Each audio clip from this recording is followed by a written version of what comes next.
भाइयों बहनों, जय श्री राम। आप लोग कैसे हैं? मैं उम्मीद करता हूं आप लोग अच्छे होंगे। जहां भी होंगे मस्त होंगे, अपने कामों में व्यस्त होंगे। अभी बिहार में कितना चरण में चुनाव होगा, पहले आप लोग मनीष कश्यप जी से सुनिए, फिर हम लोग उस विषय पे चर्चा करते हैं। 7 चरण में चुनाव होगा और 7 चरण में भारत के विकास का भविष्य जो है वो इस बार तय होगा कि कौन कौन से नेता जो है चुन के आएंगे। बिहार में जो है वो 7 चरण में जो चुनाव होने वाला है वो पहला चरण में जो है 19 अप्रैल को होगा और औरंगाबाद, गया, नवादा और जमुई ये 4 जगह पे होगा। फिर 26 अप्रैल को किशनगंज, कटिहार, पूर्णिया, भागलपुर, बांका ये 26 अप्रैल को होगा। उसके बाद से फिर 7 मई को होगा झंझारपुर, सुपौल, अररिया, मधेपुरा और खगड़िया। फिर उसके बाद से 13 मई को होगा दरभंगा, उजियारपुर, समस्तीपुर, बेगूसराय, मुंगेर। और उसके बाद से 20 मई को होगा सीतामढ़ी, मधुबनी, मुजफ्फरपुर, सारण, हाजीपुर। उसके बाद से 5वां चरण का ये हो गया। छठा चरण का चुनाव 25 मई को होगा वाल्मीकि नगर, पश्चिमी चंपारण, पूर्वी चंपारण, शिवहर, वैशाली, गोपालगंज, सिवान, महाराजगंज। और 7वां चरण, आखिरी चरण जो चुनाव होगा बिहार में 1 जून को, वो नालंदा, पटना साहिबा, पाटलिपुत्रा, आरा, बक्सर, सासाराम, काराकट और जहानाबाद। ये हो गया मतलब कि बिहार में कब कब चुनाव होगा, कितने चरण में चुनाव होगा और किस चरण में कहाँ चुनाव होगा। पूरे देश में 19 अप्रैल को जो है 102 सीट पे चुनाव होने वाला है। फिर 26 अप्रैल को जो है वो 89 सीट पे चुनाव होने वाला है। 7 मई को जो है वो 94 सीटों पे चुनाव होने वाला है। 13 मई को जो है 96 सीटों पे चुनाव होने वाला है। 20 मई को जो है 49 सीटों पे चुनाव होगा। 25 मई को जो है 57 सीटों पे चुनाव होगा और 1 जून को जो है 57 सीटों पे चुनाव होगा। लेकिन 25 मई और 1 जून को बिहार में सबसे ज्यादा जगहों पे चुनाव होगा। लगभग 8 लोकसभा क्षेत्र में चुनाव होने वाला है बिहार में। बस अब सारे लोग आएंगे, आप लोगों से वोट मांगेंगे। कुछ लोग जाति के नाम पे मांगेंगे, कुछ लोग पार्टी के नाम पे मांगेंगे। खासकर बिहार के लोगों से विनती करना चाहता हूं, आप लोग विकास के मुद्दे पे टिके रहना। वो लोग आप लोगों को, नेताजी आएंगे, दारू पैसा बांटेंगे, लोभ दिखाएंगे, इस लालच में फंसना मत। और ये बात याद रखना है, ऐसा नहीं है कि वो आए और उसके बाद से आप लोग फंस जाए। ऐसा नहीं होना चाहिए। इलेक्शन कमीशन ने घोषणा कर दिया है 7 चरण में चुनाव होगा। और कमाल की बात यह है कि 7 में से 7 चरण में जो है वो बिहार में चुनाव होने वाला है। 7 में से 7 चरण में, पहले चरण में सिर्फ और सिर्फ 4 लोकसभा क्षेत्र में चुनाव होगा, औरंगाबाद, गया, नवादा और जमुई। नक्सल प्रभावित जिसे कहते हैं, जिस क्षेत्र को कहते हैं। उसके बाद से दूसरा चरण जो है वो सीमांचल का जो एरिया है, किशनगंज, कटिहार, पूर्णिया, भागलपुर, बांका, जो 26 अप्रैल को होगा। 5 जगहों पे होगा, 5 जगहों पे लोकसभा का चुनाव होगा। पहले 19 अप्रैल को जो होने वाला है उसमें 4 जगह पे औरंगाबाद, गया, नवादा, जमुई। 26 अप्रैल को 5 जगहों पे किशनगंज, कटिहार, पूर्णिया, भागलपुर, बांका। 7 मई को जो होगा वो झंझारपुर, सुपौल, अररिया, मधेपुरा और खगड़िया। और ये 5 जगहों पे चुनाव होगा। उसके बाद से फिर 13 मई को जो होगा वो दरभंगा, उजियारपुर, समस्तीपुर, बेगूसराय, मुंगेर, ये भी जो है 5 जगहों पे चुनाव होने वाला है 13 मई को। 20 मई को भी 5 जगह पे चुनाव होगा, वो सीतामढ़ी, मधुबनी, मुजफ्फरपुर, सारण, हाजीपुर, ये भी 5 जगहों पे चुनाव होगा। 25 मई को जो है वो जो छठा चरण है उसमें 8 जगह पे चुनाव होने वाला है। वाल्मीकि नगर, पश्चिमी चंपारण, पूर्वी चंपारण, शिवहर, वैशाली, गोपालगंज, सिवान, महाराजगंज। और 7वां चरण जो आखिरी चरण है उसमें 1, 2, 3, 4, 5, 6, 7, 8, उसमें भी 8 जगह पे चुनाव होने वाला है। नालंदा, पटना साहिबा, पाटलिपुत्रा, आरा, बक्सर, सासाराम, काराकट, जहानाबाद। और ये जो 7 चरण का चुनाव है, 2024 का जो चुनाव है, वो बिहार के विकास के लिए है। जातिवाद के नाम पे और भी बहुत सारे चीजों के नाम पे आप लोगों ने अनेकों बार वोट दिया है। इस बार जो है बिहार के विकास पे आप लोग वोट दें।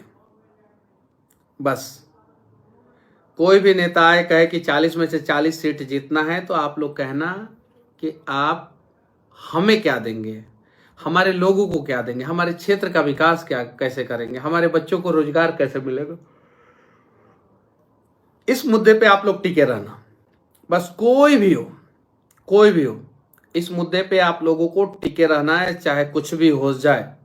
बिहार में आए दिन पेपर लीक हो रहा है, आए दिन पेपर लीक हो रहा है। आखिर पहले आरजेडी जदयू की सरकार थी, उस समय भी पेपर लीक, अभी भाजपा जदयू की सरकार है, अभी भी पेपर लीक।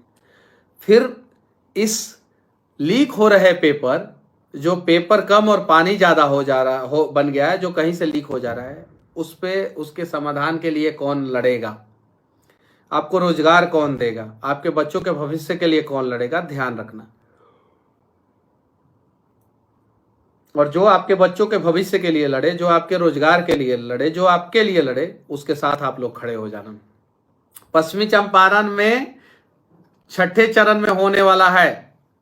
कुछ लोग पूछ रहे हैं, पश्चिमी चंपारण में नीतीश कुमार पूछ रहे हैं कि पेपर लीक। हाँ, बिहार में तो पेपर जो है वो पानी के जैसे बन गया है। पेपर जो है वो पानी के जैसे कहीं से भी लीक हो जा रहा है, और जो बोलने वाले लोग हैं, सबसे पहले उन्हीं के ऊपर जहाँ शुरू हो जाता है, उन्हीं को जो है डाल दिया जाता है। बहुत सारी चीज़ें आप लोगों ने देखा ही है कि कैसे जो है मुझे प्रताड़ित किया गया।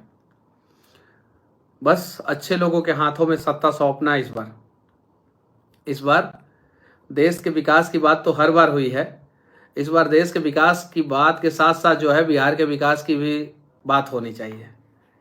चलिए, बाकी इस चुनाव के बारे में आप लोग क्या सोचते हैं, बिहार का विकास कैसे होगा, इन सब चीज़ों के बारे में क्या सोचते हैं, आपके क्षेत्र के सांसद को क्या क्या काम करना चाहिए, इन सब चीज़ों के बारे में क्या सोचते हैं, कमेंट करके जरूर बताना।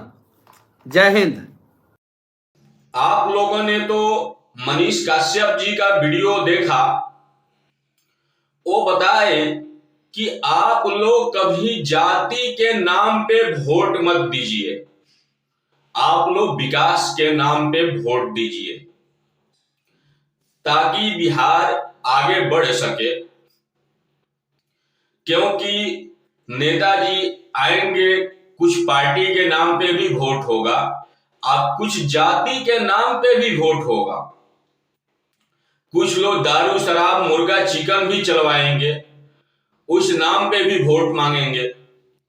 तो इस बार की जो चुनाव है, इस बार की जो लड़ाई है, आप लोग जाति पार्टी के नाम पे वोट मत कीजिए, आप लोग विकास के नाम पे वोट कीजिए, ताकि बिहार का भविष्य उज्जवल हो सके। नहीं तो जाति और पार्टी आप लोगों को केवल दबाने का ही कार्य करेगा, आप लोगों को आगे बढ़ाने का कार्य नहीं करेगा। इसलिए जाति और पार्टी के मुद्दा छोड़ करके हमको बिहार को कैसे आगे बढ़ाना है, उस मुद्दे पे लेकर के फिर हम लोगों को वोट देना है।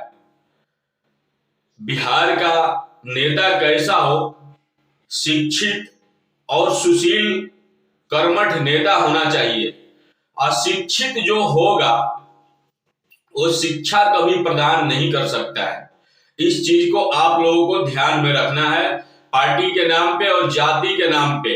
ये नहीं कि मोदी जी अगर किसी कुत्ते बिलार को टिकट दे दिए तो मैं उनको जिताने का कार्य करूंगा, ऐसा नहीं। किसी अशिक्षित व्यक्ति को अगर वो टिकट दे रहे हैं तो उनको जिताने का कोई मतलब नहीं बनता है। क्योंकि मोदी जी आपके घर पे नहीं आएंगे देखने, या नीतीश कुमार जी हो या कोई भी नेता हो, तेजस्वी जी हो या कोई भी नेता हो, वो आपके घर पे देखने के लिए नहीं आएगा। आपके पास में जो आपका करीबी होगा, जो पास में नेता होगा, वही आपको देखने के लिए हर एक समय पहुंच सकता है। वो देखना है कि हमारे पास में और हमारा नजदीकी कौन है, कौन हमारे समय में खड़ा हो सकता है, उसको वोट आपको देना है। तब जाकर के आपकी समस्या का समाधान होगा। नहीं तो हमेशा के लिए जो स्थिति पड़ा हुआ है बिहार में, आज भी पलायन नहीं रुक रहा है। दूसरे स्टेटों में भाग भाग कर जा जाकर आदमियां नौकरी करने के लिए परेशान है। बेरोजगारी से बिहार जूझ रहा है, उस पे किसी का ध्यान नहीं है। पार्टी के नाम पे और जाति के नाम पे वोट देने का जो आप लोग कार्य किए हो, उसी का देन है।